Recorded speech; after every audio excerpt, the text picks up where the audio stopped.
ไปเล่นกับเขาไปเล่นอยู่หน้าบริเวณพอจะมาใช้ตัวยามาให้แล้วว่ะต่อน้ำแพ้นะไอ้ใช้เตียงตอนไปต่อยาให้ตัวยาไอ้มุกแต่ยาเบิดหรือว่าให้ขึ้นแล้วกับผมมาเลยยาเบิดแล้วเสียไว้ซื้อปุ๋ยบาทนี่ไว้ซื้อปุ๋ยจ้างเห็นนะมันเงินต่อยาได้มีบ่สักบ่มีนะหรือบ้าเพิ่นนะสิไปคอถือว่าเสียเดือจากเพิ่นบ่ไอ้สิรอรุ่นตามข่าวดีนำเด้อจอดพี่น้องใครเนี่ยอันแม่หักประตูมาแล้วบอกได้เลยได้ไม่หักแหละไม่หักนะเพื่อตัวคำเสมอนะนาทีนี้นี่บักเก็ตนี้ไม่หักนะเพื่อตัวคำเสมอแล้วอ่ะมาบ้านเป็นจะว่าได้สิมีแนวไปอย่างเนาะ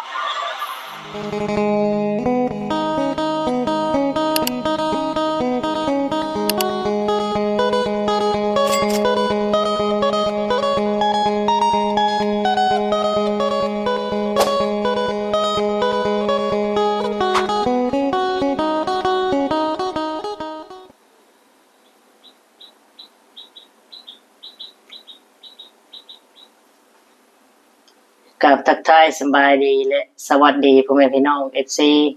หมู่เพื่อนเด้อเบิดทุกคนทุกท่าน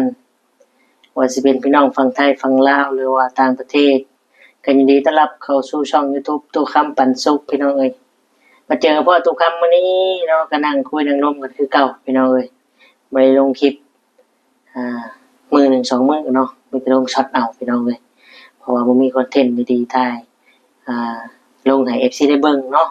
มื้อนี้ก็มีหยังหลายพี่น้องเอ้ยเนาะก็มีเรื่องราวเส้นเก่าเส้นเดิมเนาะน้องมะนาวพี่น้องเอ้ยเนาะเห็นทางตู้ซิดเพิ่นลงเนาะมีของฝากมากมายจากมุกดาหารเพิ่นว่าพี่น้องเอ้ยเนาะแล้วเข้าไปเบิ่งหน่อยนึงเห็นเพิ่นคุยกันเรื่องซื้อปุ๋ยในเรื่องต่อยานี่พี่น้องเอ้ยเนาะเสียเงินซื้อปุ๋ยนี่เสียเงินต่อยานี่ไปซื้อปุ๋ยมาใส่ข้าวยาคือบ่ได้ไปต่ออหยังประมาณนี้เนาะที่ทุกคำเขาเบิ่งพี่น้องเอ้ยเงินจำนวนนี้น่าจะเป็นเงินจากเอื้อยฮักเนาะหรือว่าผู้ใหญ่ใจดีทางสาวทองเพิ่นเลยเนาะเป็นเมียเก่าหรือว่าภรรยาเก่าของบ่าวยาวซะแนวพี่น้องเอ้ยเนาะนั่นแหละเพิ่นก็ได้ช่วยเหลือเข้ามาเนาะเห็นทุกคำเห็นนะพี่น้องเห็นในคลิปเนาะแล้วก็มีทั้งผู้ใหญ่ทั้ง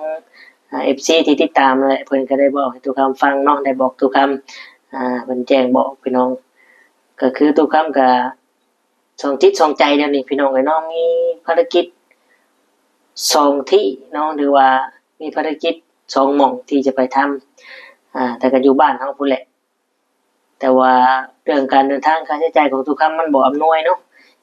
ทางผู้ใหญ่เพิ่นก็อยากให้ทุกคำเป็นสะพานบุญให้ทุกคำก็รับปากเพิ่นแล้วเนาะว่าจะทำจะเป็นสะพานบุญให้เอาบุญน้ำกันช่วยเพื่อนร่วมโลกเนาะแต่ว่าสิเป็นภายนั้นทุกคำยังบ่พอบอกเนาะถ้าเสื้อไผ่พี่น้องสิเป็นไผผู้โชคดีผู้โชคดีหรือว่าผู้ที่ได้รับสะพานบุญจากทุกคำเนาะก็รอติดตามรับชมกันพี่น้องบ่ดนเนาะบ่ดนบ่นานเพราะว่าช่วงนี้ก็เข้าหรือก้าก็ยังบ่ได้ยาวเนาะยังบ่ได้ดำได้หว่านหว่านแล้วล่ะแต่ว่ายังบ่ได้ดำดอกพี่น้องเอ้ยเนาะแต่ว่าเฮามื้อขึ้นไปตอนนี้ก็ยังบ่ได้ดำจะขึ้นไปก็เสียเวลาคือเก่าเนาะแต่ว่าทุกคำก็รับปากเพิ่นแล้วว่าจะขึ้นไปเฮ็ดให้แน่นอนเนาะเป็นสะพานบุญให้เพิ่นแน่นอนพี่น้องสำหรับมื้อนี้เฮาก็บ่มีหยังเนาะก็มีแต่ว่าไปเบิ่งไปชมเรื่องราวของน้องมะนาวเป็นจังไดเนาะก็มื้อนี้ก็บ่ได้เห็นตู้ซิดลงคลิปหรอกเนาะ2วันที่แล้วที่ตู้ซิดเอาลงเอาไว้เรื่องน้องมะนาวเนาะว่าได้รับของฝากจากมุกดาหารมีหยังแน่พี่น้องเอ้ยเนาะก็ดีใจน้องเพิ่นล่าสุดก็คือเห็นว่าซื้อรองเท้าใหม่แล้วเนาะ จากที่ FC ได้เห็นทุกคำเอาลงเนาะรองเท้าก็เย็บแล้วเย็บอีกพี่น้องเอ้ยเนาะขาดเย็บใส่ล่าสุดเห็นในคลิปก็เห็นน้องเพิ่นซื้อใหม่แล้วเนาะก็ดีใจนำเพิ่นเนาะเงิน จำนวนใดที่ว่าเพิ่นได้จากผู้ใหญ่ก็ขอบคุญขอบคุณแทนเนาะที่ว่าผู้ใหญ่มีจิตใจเมตตาน้องมะนาวพี่น้องเนาะทุกคำก็เห็นแต่น้อยพุ่นแหละน้องมะนาวนี่เนาะแต่น้อยถึงใหญ่ก็มันอยู่บ้านเดียวก็หมู่บ้านเดียวกันเนาะอยู่คนละเมืองคนละฝากเพิ่นอยู่ทางใต้ทุกคำมันอยู่ขอนใต้อีกพี่น้องเนาะก็เห็นกันตั้งแต่ทุกคำยังเล็กน้อยแล่นเล่นนั่นแหละทางไปหน้าเนาะก็เรียนเล่นนํกันก็บ่ได้คิดว่าใหญ่มากแล้วสิเป็นเพิ่นนี้เนาะเพราะว่าทุกคำก็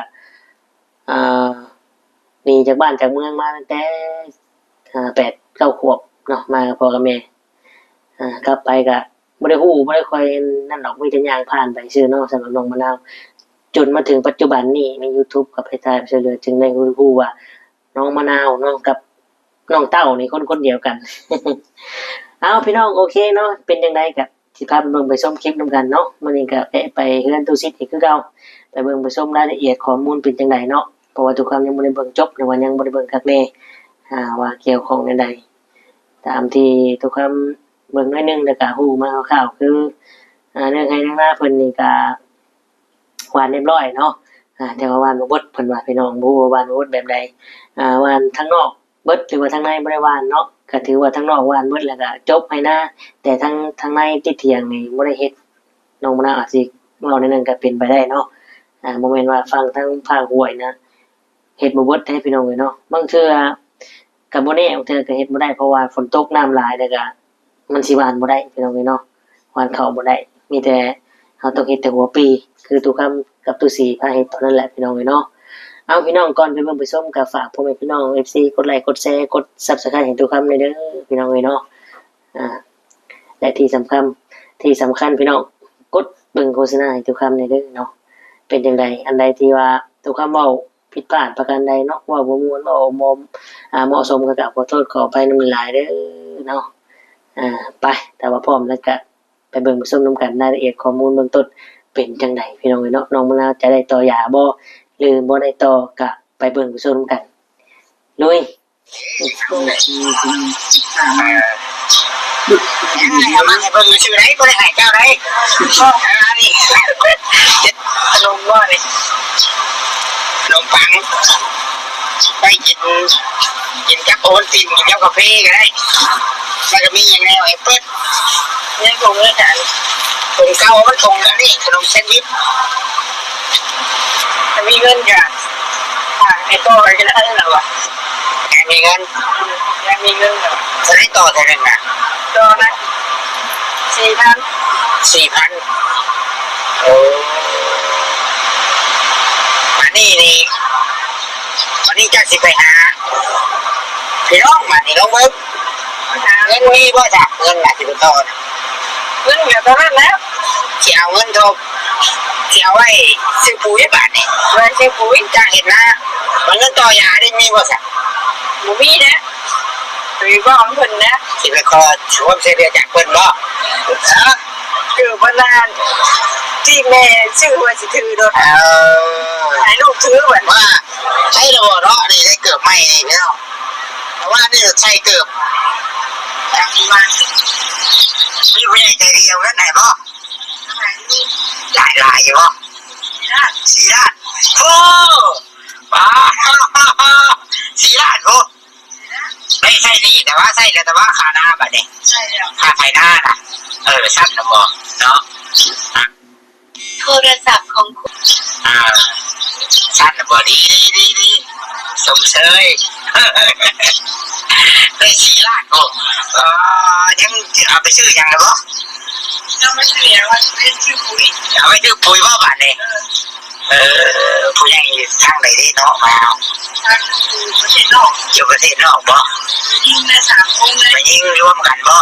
รวมกัน3 คนดีตัวเนาะอันนี้สมเชยแบบนี้เนาะน้องมะนาวพี่น้องเจ้าบ่ผมเห็นครับแบ่งคนอื่นเนาะทำพี่น้องยังพี่น้องกันชาติก่อนกี่อย่างเนาะไปกับข้าวพี่น้องเลยเนาะไปเมื่อวานนี่ตัวชิดไปเมื่อวานนี่ข้าวเนี่ยไปแบบ ตาชอบชื่อเครื่องก็ไม่ได้อย่างไรครับก็ชื่อใบพัดลมให้กรรมกรพัดลมไตก็ได้ให้เอาขอเนี่ยมาฝากก็เด้อไอ้ชื่อเนี่ยมาฝากจะอยู่เด้อเซ็กไปเอาแต่ไม่ได้ชื่ออย่างไรดอกเราจะคิดกับโมเมนต์คนรวยเนาะโมเมนต์คนรวยซอยซอยได้สมัยได้สมัยกำลังใจกันได้อย่างไรเดียว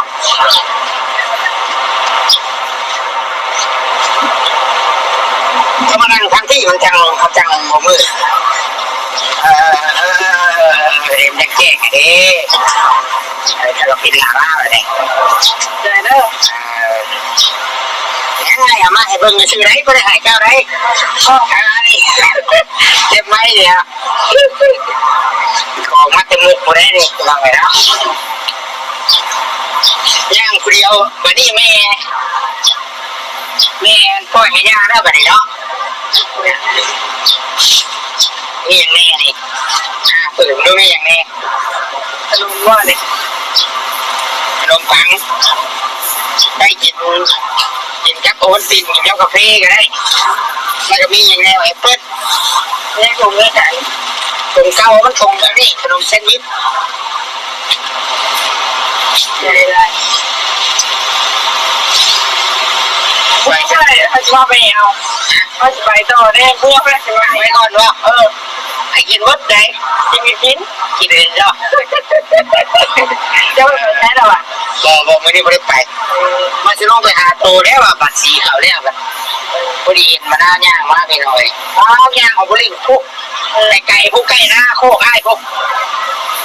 หน้าโดนแดงพวกนี่ไม่กินยาไหมไปดิจะได้รับทีล่างก็ได้แม่ได้เงินหลายเนาะมาเนาะจ่ายแล้วถึงไม่เจ็บเนาะได้บ่จ้างคนคือบ่จ้างเขาไทยมันเลี้ยวเลยฉากตัวเรือนะพอได้จ้างอยู่เด้อเห็นมันเลี้ยวเลยได้เงินเด้อบ่จักชื่อเสียงบ่จักเห็นคนหน้าคนจะว่าผู้เป็นเอาเงินเองนะเนาะคนบ่เห็นคือบ่เห็นเนาะบ่เห็นคนอยู่ต่างประเทศคนที่ต่างประเทศเนาะอันนี้พอหอมแก้มคนนี้เนาะวิ่งเพิ่นแกงว่าดูบอกว่าชื่อบุญยังมีได้นี่เนาะมาหน้านี่เนาะใช่กับบุญจักหรอกFCส่งให้เบิ่งส่งคลิปให้เบิ่งนี่ว่าน้องมะนาวมีคนเอาเงินให้เนี่ย4 ล้านว่าโอ้ยดีใจนะนี่เนาะนี่บ่ได้เป็นนี่พันเท่าไหร่ก็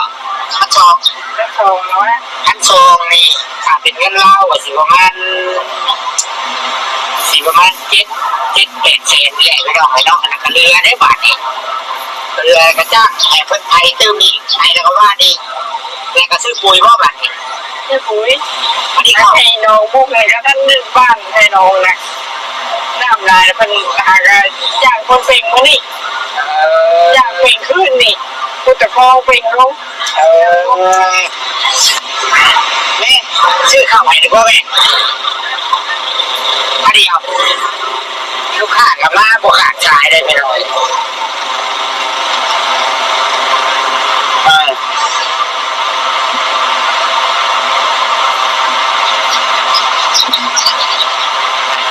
มีเด็กผู้ใหญ่เป็นยังบ่ป้าบ่ทิพน้องมะนาวเป็นน้องเอ้ยเนาะ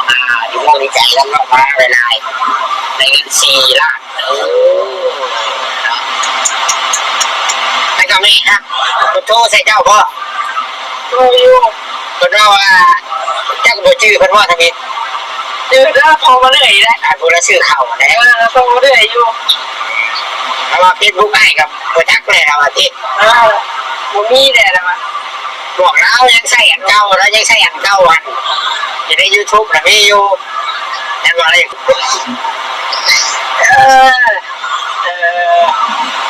มีอยู่ใช้แม่น่ะ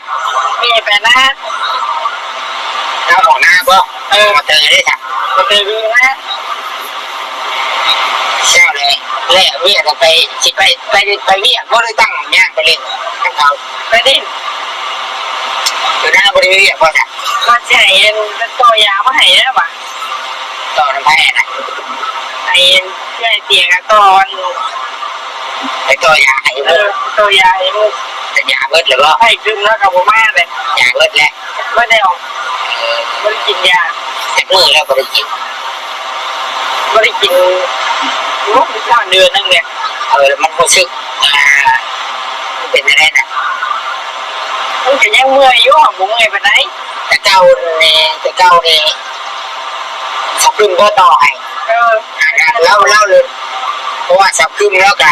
อยากเล่าหลายได้พี่น้องเพื่อนเนี่ย เราไปมาแล้ว เราบริมาแล้วเราออกตะกี้แหละเรานอนอยู่เงื่อนหลังนี้ที่ว่าสุพรรณเลยเงื่อนมูเงื่อนนั่งเงื่อนที่นี่แต่ยืนแล้วอยู่นี้ทำงานแบบนี้แล้วออกเงื่อนนั่นบอกแล้วไปอยู่เงื่อนเราคุณจักตัวเงื่อนเราอยู่หรอก จะอยู่ เคยแหวอยู่ป่ะ แกมาฉีดเพื่อนบ้าง แล้วไปอยู่พุ่นอะไรเงี้ยไปบ้านนี่แล้วเนี่ยไปก็ทางบ้านน้ำมันก็ยากแล้วก็ยากรถเขารถปอกรถไปรถมาอะไรกันอาชีพพวกนี้แล้วเสียชีวิตล่างดีกว่าในใดก็บอกจักเราโทรเราบอกเจ้าจะบอกว่าในใดสารเราให้ไปต่อเองบอก เราอยากต่อได้หรอวะมีเงินกันไอ้ต่ออะไรได้หรอวะ มีเงิน ยังมีเงินหรอ จะได้ต่อเท่าไหร่นะ ต่อนะ4,000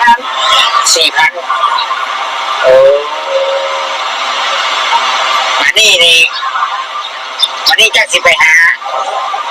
พี่น้องมานี่น้องมึงเงินมีบ่จ้ะเงินมาสิไปต่อนะ เงินเกี่ยวกับนั้นแล้ว เสียเงินทบเสียไว้ซื้อปุ๋ยบาทนี่ เลยชื่อปุ๋ย จ้างเห็นนะมันเงินต่อยาเนี่ยมีบ่สัก ปุ๋ยนะหรือบ้องเพิ่นนะ สิไปคอชวนเสียเดียจากเพิ่นบ่อาชีรอรุ่นทางข่าวดีนำเด้อก็พี่น้องเราไปหาเพิ่นเบิ่งช่องยามันยังได้สายังมีอยู่บ่เนี่ย อยู่ เก็บไว้อยู่เด้อ ไป ไม่ต้องว่าเอาเก็บตัวเก่าไว้บ่ได้เอาบ่จักได้หา ไล่ว่าให้ปวดอ่ะตัวนี้บ่ได้ไปหาบ่จ้ะ ไป ก็อะไรอีกเนาะได้ยินเลยใช่นี่ล่ะ ไปหน้าเนาะ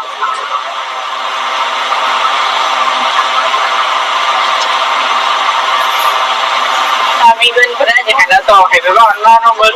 ไปต่อให้ว่า เงินจะมาใช้เท่าว่าทำเงิน เอาได้ถ้าน้องข่าวว่าแล้ว อาการไม่ชัวร์นั่นบ่มันชัวร์นั่นก่อนบ่จักได้ดี ใช่ไหม ได้ไปจะทำเนาะต้องรู้สึกเป็นอะไรค่ะเดี๋ยวนี้น่ะ ทำอะไรอยู่ บ่ได้แบบว่าตะกี้มันบ่จื้ออย่างว่าตะกี้น่ะชื่อว่าชื่อแน่บ่ชื่อแน่บ่ ชื่อแน่ แต่สมัยพาสมัยเล่นเนี่ย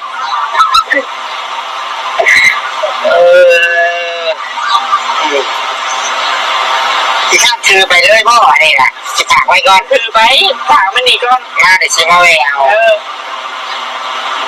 จะขอคุณเสียดีแล้วนะมันจะเป็นว่าจะปีจะเป็นเป็นตั้งแต่อายุ12-13แต่มาอาจจะมาเศร้าตอนจะขึ้นผ้าไปเนาะภายในเนาะ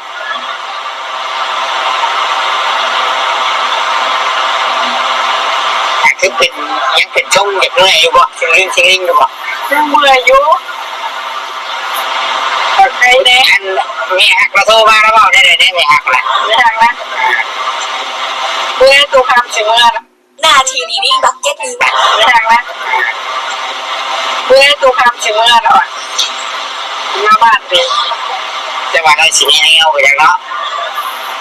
แล้ววันละสิขาอายุก็ได้ชื่อชิมโมกินนะว่ะ อะไรโอ้ยเนาะ ถามดูคำแล้วตัวชิมกับบุพิเพชรเล่าหรอวะ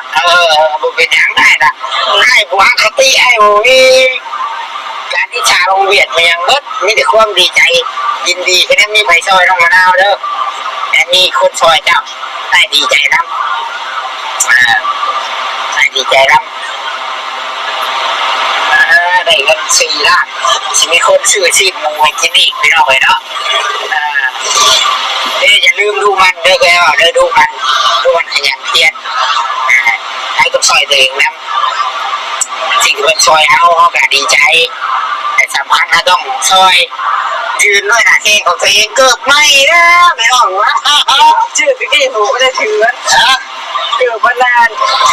ที่แม่ชื่อว่าสิถือโดนถ่ายรูปถือเหมือน ว่า ไอ้เราเนาะนี่ได้เกือบไม่เองเนาะเพราะว่านี่เราใช้เกือบหักยังเชือกทางอยู่ไม่ได้เกือบไม่เราสื่อแล้วเรามาถือเราถือแล้วเรามาถือวะได้ถือเงินอยู่น้ำไผ่แต่เงินน่ะน้ำแม่ป่ะแม่ที่เราให้นะเอาผลิตไม่ได้แล้วจะมาแหววเด้อโอเคเดี๋ยวให้เห็นแม่ก่อนโผล่ลูกค้ากับไม่อะไรล่ะลูกค้ากับไม่อะไรพี่น้องป้าก็ได้เลยแต่ชิคกี้พายให้แล้วโอเคพี่น้องเนาะก็จบไปหลังจากที่เราได้เบิ่งแล้วก็น้องมะนาวจะไปขอความช่วยเหลือจากเบาเตียงทองพี่น้องเนาะก็มาติดตามรับชมตอนต่อไปว่าเพิ่นสิซอยบ่เนาะสิซอยน้องมะนาวบ่เอาโอเคพี่น้องเขาก็มีแต่ว่ารอติดตามเนาะสำหรับคลิปนี้ก็ขอบคุณทุกคนหลายๆที่เข้ามาเบิ่งมาชมกดไลค์กดแชร์ให้เนาะขอบคุณทุกคนหลายๆพี่น้องสำหรับคลิปนี้เนาะทุกคำกะจะได้ขอตัวจบคลิปพี่น้องเนาะอำลาพระจากพ่อแม่พี่น้องไปก็คือสิได้กล่าวคำว่าสำบายดีและสวัสดีครับ